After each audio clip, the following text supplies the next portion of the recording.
Wire বা চশমা মার্কেটটাকে আজ আমরা আধুনিক, স্টাইলিশ আর অ্যাসপিরেশনাল বলে দেখি, এটা কিন্তু সবসময় এমন ছিল না। কয়েক বছর আগেও মানুষ তখনই চোখ পরীক্ষা করাত যখন প্রায় পরিষ্কার দেখা বন্ধ হয়ে যেত। প্রতিদিন মাথা ব্যথা যেন নিত্যদিনের সঙ্গী হয়ে দাঁড়াত, অথবা ডাক্তার স্পষ্ট করে বলতেন, এখন চশমা লাগবেই। আর চোখ পরীক্ষা করানোর পরও গল্পটা ছিল একদম সিম্পল। আপনি যেতেন কাছের কোনো লোকাল অপটিক্যাল দোকানে, সেখানে হাতে গোনা কয়েকটা ফ্রেম, পছন্দ হোক বা না হোক একটা তো নিতেই হতো। তারপর আবার এক সপ্তাহ পর গিয়ে চশমা সংগ্রহ করা, সেটাও ছিল আলাদা ঝামেলা। আসলে সমস্যাটা এই ছিল না যে আমাদের দেশের ডিমান্ড কম ছিল, সমস্যা ছিল পুরো সিস্টেমটাই আউটডেটেড। সচেতনতা ছিল কম, অপশন ছিল খুবই সীমিত, আর কেনার অভিজ্ঞতাটা ছিল বেশ অস্বস্তিকর। সবচেয়ে বড় কথা, অনেক মানুষ জানতই না যে তাদের আসলে চশমা দরকার। মানুষ অ্যাডজাস্ট করেই চলত, ফোন একটু দূরে ধরে নিল, টিভির ব্রাইটনেস বাড়িয়ে দিল, আর নিজেকে বুঝিয়ে নিল, নর্মালি তো, কোনো সমস্যা নেই। তাই মূল সমস্যা চশমা ছিল না, সমস্যা ছিল অ্যাক্সেস, ট্রাস্ট আর এক্সপিরিয়েন্সের।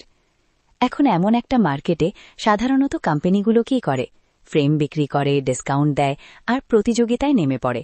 কিন্তু ঠিক এখানেই লেন্সকার্টের চিন্তাধারা একেবারে আলাদা। তারা ফ্রেম বিক্রির প্রতিযোগিতায় নামেনি, বরং আইওয়ারের পুরো অভিজ্ঞতাটাই বদলে দেওয়ার চেষ্টা করেছে। আর এই চিন্তাভাবনা নাকি আজ আমরা লেন্সকার্টের কেস স্টাডি হিসেবে ব্রেকডাউন করছি। পীয়ূষ বানসাল যখন এই যাত্রা শুরু করেন, তখন তার কাছে ছিল শুধু একটা আইডিয়া। কোনো পারিবারিক ব্যবসা বা অপটিক্সের লেগেসি ছিল না। কর্পোরেট জব করেছেন, ইঞ্জিনিয়ারিং ব্যাকগ্রাউন্ডের মতো স্ট্রাকচার চিন্তা ছিল, কিন্তু সবচেয়ে গুরুত্বপূর্ণ ছিল একটা ক্লিয়ার অবজারভেশন। আমাদের দেশে অনেক মানুষ জিনিস উপভোগ করে না, শুধু ম্যানেজ করে। আইওয়ারের ক্ষেত্রেও ঠিক সেটাই হচ্ছিল। কিন্তু আইওয়ার অনলাইনে বিক্রি করার সবচেয়ে বড় চ্যালেঞ্জ ছিল ট্রাস্ট। কাপড় বা জুতার মতো জিনিস অনলাইনে মানুষ কিনলেও চশমার ক্ষেত্রে ঝুঁকি নিতে চায় না। ফিট ঠিক হবে তো, পাওয়ার সঠিক হবে তো, রিটার্ন করা যাবে তো, কোয়ালিটি কেমন হবে, প্রতিটা বিষয়েই সন্দেহ। মানে আইওয়ারের ক্ষেত্রে মানুষ আগে বিশ্বাস খোঁজে, তারপর কেনাকাটা করে। এই কারণেই লেন্সকার্ট যদি শুধু একটা ওয়েবসাইট বানিয়ে ফ্রেম লিস্ট করত, তাহলে কাজটা হতো না।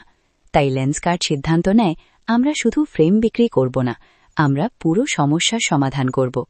আমাদের দেশে অনেকদিন ধরে আইওয়ার মানেই ছিল আগে ডাক্তার, তারপর লোকাল অপটিক্যাল দোকান।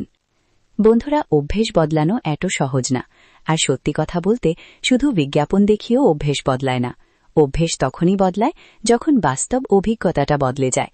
যখন স্টোর কাছে থাকে, সার্ভিস স্মুথ হয়, ডেলিভারি দ্রুত হয়, রিপ্লেসমেন্ট সহজ হয়, আর আই টেস্ট এতটাই সহজলভ্য হয় যে মানুষ আর পেছিয়ে দেয় না।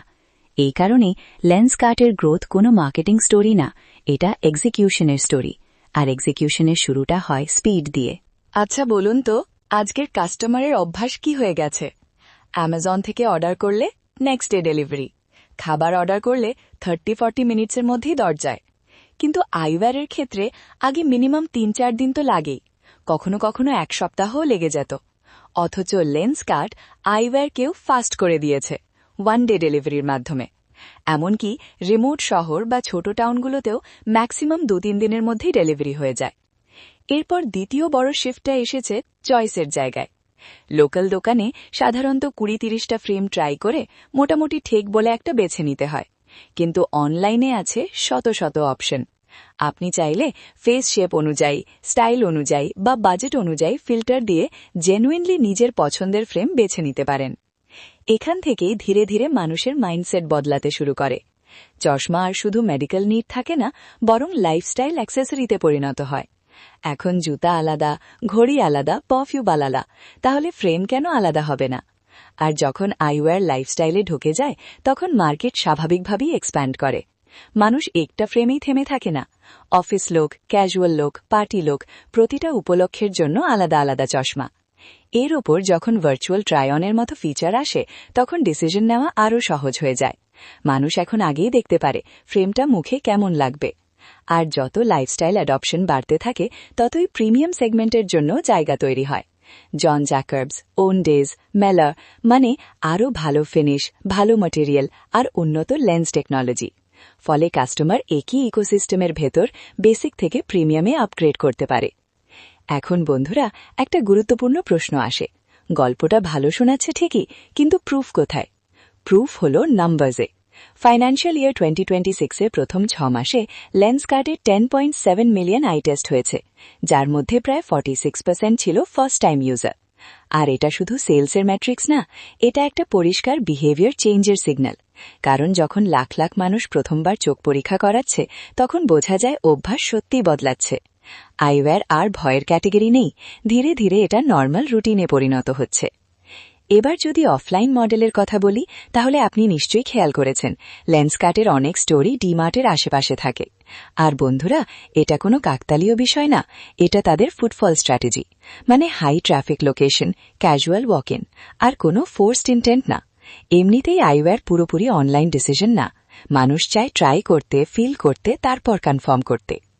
এই কারণেই অনলাইন প্লাস অফলাইন দুটো একসাথে মেলে এই হেজিটেশনটা দূর করে। আর এখান থেকেই লেন্সকার্টের স্টোর ইকোনমিক্সও শক্ত দেখায়। পার স্কোয়ার ফুট প্রোডাক্টিভিটিতেও লেন্সকার্ট অন্য অনেক রিটেল স্টোরের চেয়ে এগিয়ে থাকে। তবে আসল পয়েন্ট কম্প্যারিজন না, আসল প্রশ্ন হল এই গ্যাপটা কেন তৈরি হয়েছে। গ্যাপটা তৈরি হয়েছে কারণ লেন্সকার্ট শুধু রিটেল করছে না, তারা ডিমান্ড তৈরি করছে, অ্যাওয়ারনেস বাড়াচ্ছে, আর পুরো সিস্টেমটাকেই সহজ করে দিচ্ছে। চলুন এবার গ্লোবাল অ্যাঙ্গেলটা দেখি।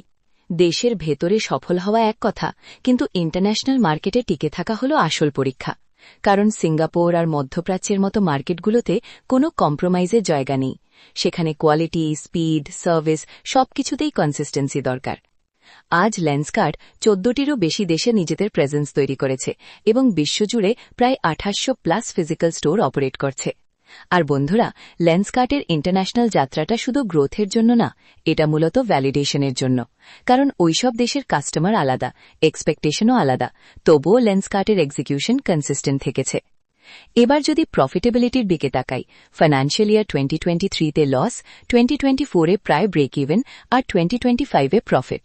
কিন্তু আসল সিগন্যালটা আসে ফাইন্যান্সিয়াল ইয়ার 2026-এর প্রথমার্ধে। রেভিনিউ 4179 কোটি টাকা, পিএটি অর্থাৎ প্রফিট আফটার ট্যাক্স 194 কোটি টাকা, আর এবিডা মার্জিন 18.9%। মানে এটা শুধু গ্রোথের গল্প না, এটা স্কেল আর ডিসিপ্লিন দুটো একসাথে কাজ করার ফল। চলুন এবার একটু কম্পিটিটিভ অ্যাঙ্গেলও বুঝে নিই। ফাইন্যান্সিয়াল ইয়ার 2024-এ ভারতীয় আইওয়্যার রেভিনিউতে লেন্সকার্ট তার সবচেয়ে কাছের অর্গানাইজড কম্পিটিটরের চেয়ে প্রায় 5 গুণ বড়।